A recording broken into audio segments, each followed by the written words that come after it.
Welcome to the Tom Sense Show right now. We are on the air and we have a jam-packed hour ahead. Remember, you can drop your questions into the chat at any point during this broadcast. If it is a real question that cuts to the point, I will pull it up and answer it right here in the middle of the news. But if it is just nonsense, I am leaving it behind. Tonight, Donald Trump serves up a geographic reality check to our northern neighbors. Pete Hegseth sets the record straight on our Navy, and British politicians arrive in New York with their hands out. Let us get straight into it. President Donald Trump is turning up the heat on Canada, and the political establishment on both sides of the border is completely losing its mind. After trade talks broke down, Trump announced that the United States is giving serious consideration to renaming Lake Ontario as Lake America. His reasoning was very straightforward. If the two countries are not going to be doing much business together, why keep sharing the branding? This came right alongside his threat of 50% tariffs on Canadian-built automobiles and $20 billion of Canadian goods.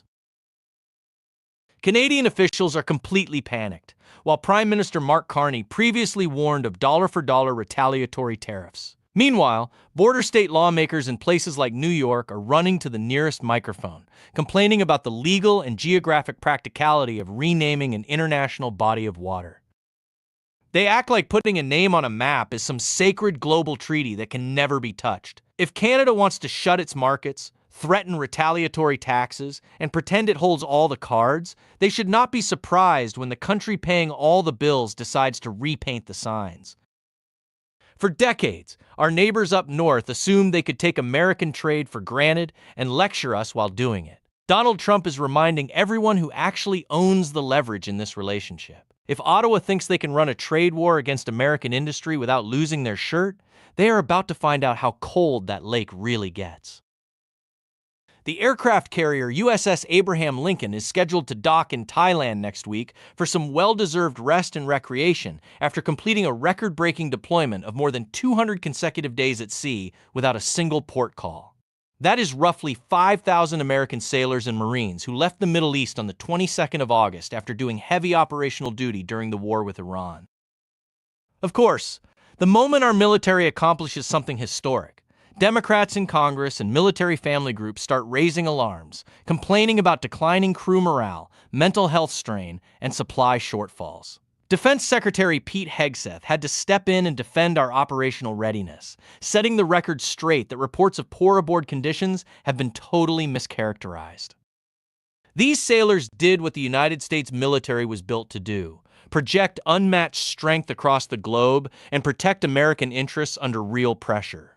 While the critics on Capitol Hill want to treat a warship like a luxury cruise liner that missed its scheduled brunch, our troops were out there keeping the sea lanes secure and putting fear into our enemies.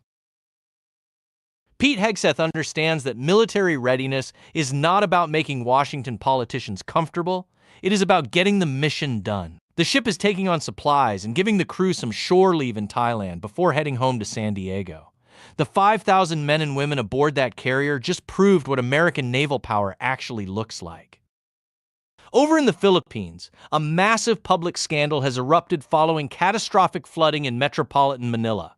Torrential monsoon rains dumped nearly 8 inches of water across the capital in just 5 hours, completely submerging neighborhoods, stranding thousands of motorists, and leading to more than 3,000 recorded cases of leptospirosis.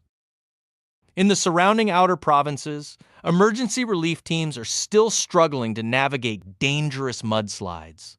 But the real outrage is over where the money went. Government records show that over $32.4 billion has been spent on flood defenses since 2011. Yet local officials and watchdog groups report that many of these massive infrastructure projects remain completely defective or were never even built.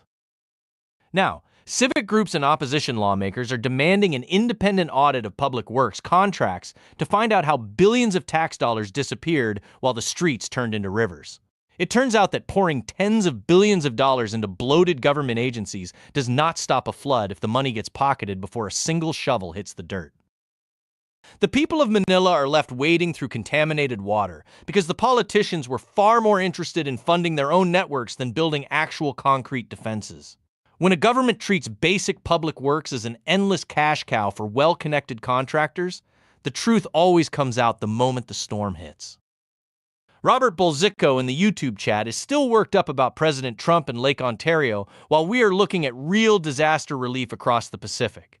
Robert, if you think Donald Trump floats a name change just to get geography approval from the establishment, you have missed the entire playbook for 10 years. He throws out a headline, Canada panics, and suddenly everyone is talking about American leverage. It is a negotiation tactic, not a map contest. Okay, back to the news. British Prime Minister Andy Burnham announced that he plans to travel to the United Nations General Assembly in New York next month. His main goal is to lead a European lobbying push to pressure President Donald Trump into handing over American Patriot missile interceptors for Ukraine. Burnham just got back from high-level meetings in Kyiv with Ukrainian President Volodymyr Zelensky, who says he needs up to 360 Patriot PAC-3 interceptors before winter. Burnham claims this shortage is completely fixable through allied cooperation, and he is organizing a coalition of the willing meeting on the sidelines of the United Nations summit. But here is the plain reality. United States stockpiles are already stretched thin, especially with our own operations in the Middle East, and defense hawks in Congress are rightly pointing out that our domestic inventories must come first. Burnham wants to fly across the Atlantic, lecture Washington on allied responsibility, and demand that American taxpayers deplete their own defense supplies to fix a European problem. European leaders have had years to build their own industrial base and manufacture their own air defenses, but instead, they rely on America to act as the global emergency warehouse. President Trump has made it clear that America first means protecting American borders and American military readiness before handing out high-tech weapons to foreign governments. If the British Prime Minister wants 360 advanced interceptors, he should check the factories in Europe before looking in our garage. The Democrats think they have found their secret weapon in Kansas, and it is every bit as out of touch as you would expect. Adam Hamilton, the founder of the United Methodist Church of the Resurrection, has launched his general election campaign against incumbent Republican Senator Roger Marshall. Hamilton won his primary with 35% of the vote against 10 other candidates and managed to raise $1 million in his opening week. Now, nonpartisan forecasters are calling the race more competitive, and Hamilton is flooding the airwaves with campaign ads attacking Marshall over administration trade penalties, healthcare, and military engagements. The whole strategy relies on convincing Kansas voters that tariffs are destroying their farms and factories, hoping to flip a Senate seat that the Republican Party has held continuously since 1932. National Republicans are completely unbothered, pointing out that Roger Marshall has deep grassroots support across the rural counties that actually decide Kansas elections. A liberal pastor taking money from out-of-state donors to push left-wing talking points is not going to suddenly turn Kansas blue. The left thinks that slapping a collar on an anti-tariff agenda makes it conservative, but the farmers and workers in Kansas understand exactly what open market globalism did to middle America. They are not about to trade a solid America, first senator for a candidate who wants to drag the state right back into Washington's failed consensus. A massive corruption indictment has just dropped in the country of Georgia against former Prime Minister Irakli Garibashvili. Prosecutors announced charges alleging that he accepted a 750,000 lari bribe, which is roughly $275,000, tied to classified military procurement contracts. According to prosecutors, that cash was laundered through intermediary businesses to influence which equipment the defense ministry purchased during his time in office. Garibashvili is already sitting in prison on prior convictions, and his defense team immediately put out a statement calling the whole thing a politically motivated smear orchestrated by the ruling Georgian Dream faction to crush rivals. Meanwhile, European Union diplomats and international monitors are wringing their hands, expressing grave concern about judicial independence and political prosecutions in Tbilisi ahead of next month's preliminary hearing. This is the exact kind of backroom dealing and foreign procurement swamp that globalist institutions keep trying to sweep under the rug.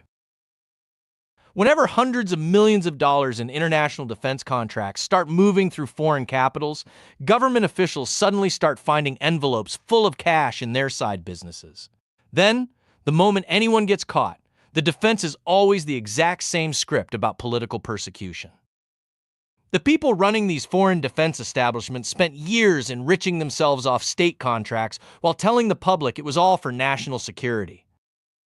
That is the show for this hour. Thank you for watching. Keep your heads up and stay tuned to The Tom Sense Show.